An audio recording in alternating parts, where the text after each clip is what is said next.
Hello traders, I hope आप लोग अच्छे होंगे। मैं आप लोगों को जो भी वीडियोस देता हूँ वो सारे एजुकेशनल हैं। आपके कमेंट्स के रिप्लाई में देता हूँ और आज का जो टॉपिक मैं कवर करने जा रहा हूँ वो काफी इंटरेस्टिंग है क्योंकि बहुत सारे उसमें मिस कॉन्सेप्ट्स हैं कि ऐसा नहीं ऐसा होता है और बहुत इंटरेस्टिंग है टॉपिक है।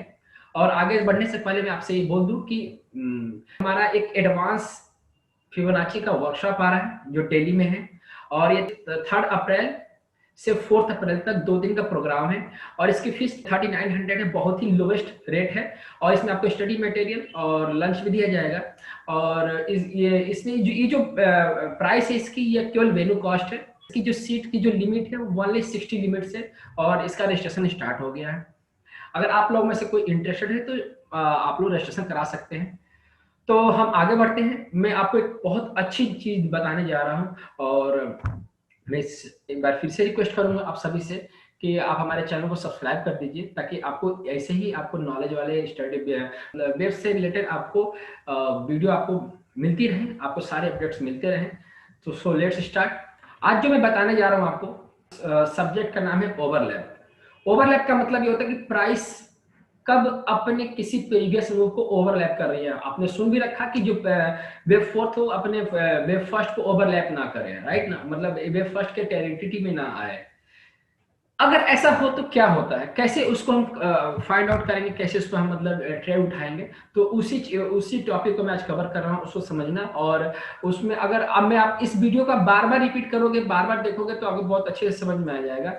तो मैं इसको स्टार्ट करके आपको बता रहा हूँ कैसे इस पर आप समझिएगा, कैसे इसको आप ट्रेड उठाएंगे। आप ध्यान दीजिए। ये ओवरलैप पहले मैं लिख दूं कि ओवरलैप है आज का जो टॉपिक ओवरलैप। तो सपोज कीजिए कि ये मेरा वेब फर्स्ट है, web second, web third, web fourth और वेब फिफ्थ। और ओवरलैप के रूल्स को भी डायगोनल, मतलब डायगोनल में ही ज्यादातर ओवरलैप होती है। तो आप पढ़े जाएंगे 2 तरह के डायगोनल होते हैं, लीडिंग डायगोनल, एंडिंग डायगोनल। तो उस लीडिंग डायगोनल को एंडिंग डायगोनल कैसे हम आइडेंटिफाई करेंगे, और मैं उसी चीज को कवर कर रहा हूँ, उसी चीज को मैं बता रहा हूँ। अभी तक हम लोगों ने ये सुन रखा है और ये पढ़ रखा है जो वेब फोर्थ होती है वो अपने वेब फर्स्ट के एरिया तक आ सकती है, बस इसको ओवरलैप ना करें। जैसे इस तरह से ये ओवरलैप ना करें, मतलब ये प्राइस यहाँ तक आए और यहीं से बाउंस बैक करके रिवर्स हो जाए और इसको ओवरलैप ना करें। तो ऐसा किस केस में होता है, क्यों ये ओवरलैप प्राइस करती है? तो मैं आपको बताता हूँ कि ये जो ओवरलैप होता है ये टर्मिनल के केस में होता है। टर्मिनल मतलब होता है कि प्राइस जो है अपने जोन को टर्मिनेट कर रही है, मतलब और ये ओवरलैप कर रही है। कैसे ओवरलैप करती है, क्या वो एग्जैक्टली ओवरलैप करती है, मैं आपको बता देता हूँ। तो 2 तरह के हमें, मतलब 2 तरह के हमें डायगोनल को कवर करना है, एक एंडिंग डायगोनल, एक लीडिंग डायगोनल। तो देखिए क्या होता है कि जैसे कि इसमें 1 2 3 4 और ये 5। तो हमें ना जब भी हमें ट्रेड उठाएं तो हमें ध्यान में ये रखना है, जब भी कभी आपके प्राइस के साथ देखेंगे तो सेकेंड वेव पे ध्यान दीजिएगा। सेकेंड वेव और वेव फोर्थ, ये दोनों प्राइसी डायगोनल के बहुत मेजर रोल पार्टिसिपेट करते हैं।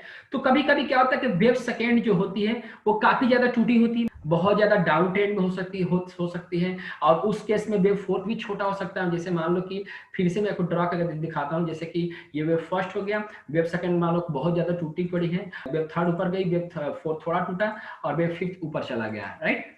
ये भी केस बन सकता है। और एक केस और भी बनता है, वेव फर्स्ट बना, वेव सेकंड थोड़ा सा टूटा, वेव थर्ड पूरा चला गया, वेव फोर्थ काफी टूट गया और देन वेव फिफ्थ बना। ऐसा तो जब भी आपको वेव सेकंड कुछ इस नेचर में दिखाई दे, जैसे कि या तो एक वेव फोर्थ या वेव सेकंड, कोई भी 2 करेक्शन में से, जैसे सेकेंड वेव या फोर्थ में से कोई भी 2 करेक्शन से एक करेक्शन का पार्ट जो है छोटा पड़ जाए, उसको बोलते हैं हम लोग ट्रेंडिंग इंपल्स, उसको बोलते हैं ट्रेंडिंग इंपल्स। और 90% ये देखा जाता है कि वेव सेकेंड ही छोटी पड़ जाती है, वेव सेकेंड छोटी पड़ जाती है। उस केस में क्या होता है कि वेव फोर्थ काफी ज्यादा ओवरलैप कर जाती है, मतलब वेव फोर्थ जो है काफी ज्यादा टूट जाती है।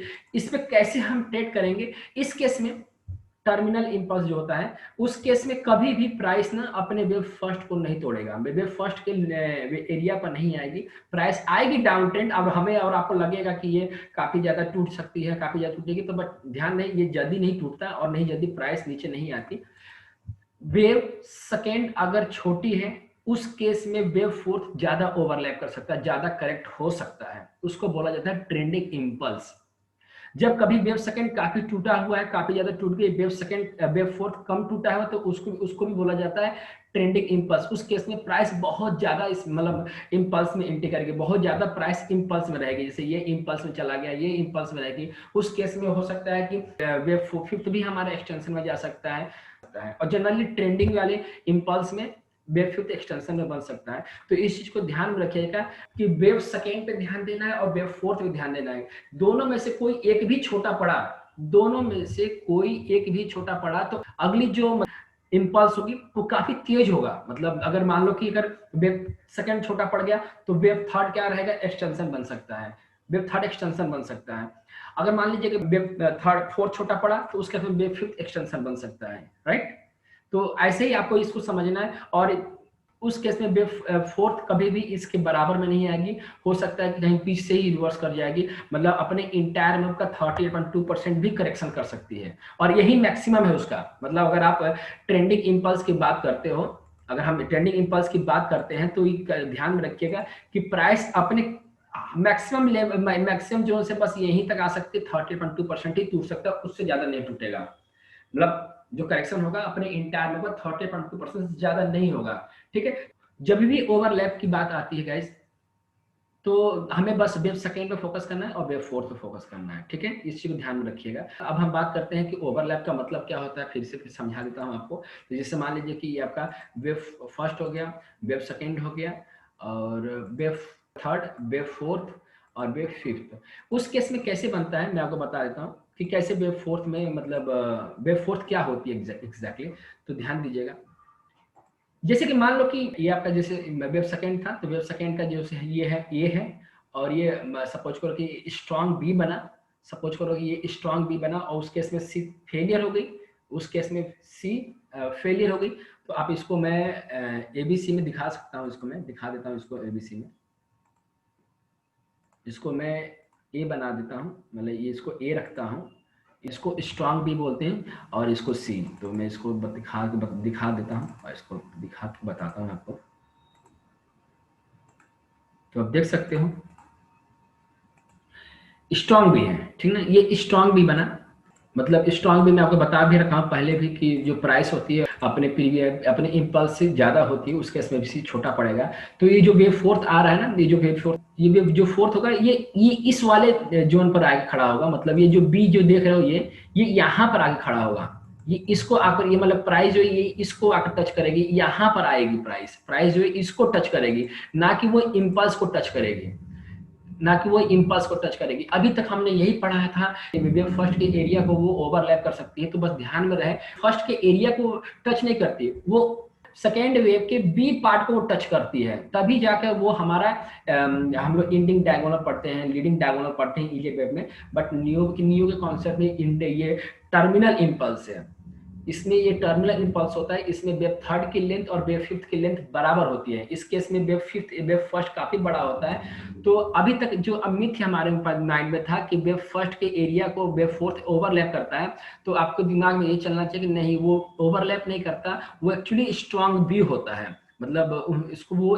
स्ट्रॉन्ग बी की वजह से क्या होता है, वो दिखता है कि चलो ये वेव फर्स्ट ही है तो ये ओवरलैप कर रहा है, तो नहीं, ये वेव फर्स्ट को ओवरलैप नहीं करता, ये बी वेव को ओवरलैप करती है, ठीक है। इसी को हम वेव फर्स्ट वगैरह बन रहा है तो इसको हम लीडिंग डायगोनल बोल देते हैं, और हम ये वेव फिफ्थ बना उस केस में हम इसको एंडिंग डायगोनल बोलते हैं, ठीक है। और एक मेजर रूल आपको और बता देता हूँ कि जब भी आप मतलब काउंटिंग करना तो जो इम्पल्स है ये 1 2 3 4 5 के नेचर में बनता जाना चाहिए, 1 2 3 4 5 के नेचर में बने, तो वो ट्रेंडिंग इम्पल्स की तरफ बना रहा है। आप इसको ध्यान में रखिएगा, कोई भी इम्पल्स अगर पूरे 5 मूव में है तो वो चांसेस है कि वो ट्रेंडिंग इम्पल्स बना रहा है।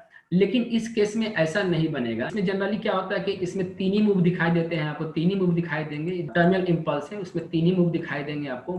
टर्मिनल इम्पल्स ही एक ऐसा वेव की काउंटिंग है जिसमें इम्पल्स हमें 3 मूव के साथ दिखाई देती है, बाकी किसी मूव में वो दिखाई नहीं देती।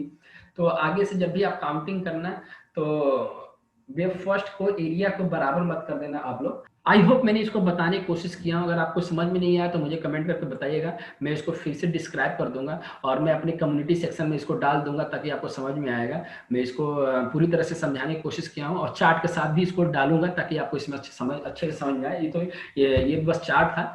तो अब इसको समझिएगा, बस इसमें ध्यान रखिएगा कि जो ट्रेंडिंग इम्पल्स होता है उसमें पूरे 1 3 5 5 5 के मूव में रहेगा, और इसमें जो टर्मिनल इम्पल्स होता है उसमें 3 और 5 आपके 3 3 के मूव में रहेंगे, 3 3 मतलब 3 3 के मूव में रहेंगे।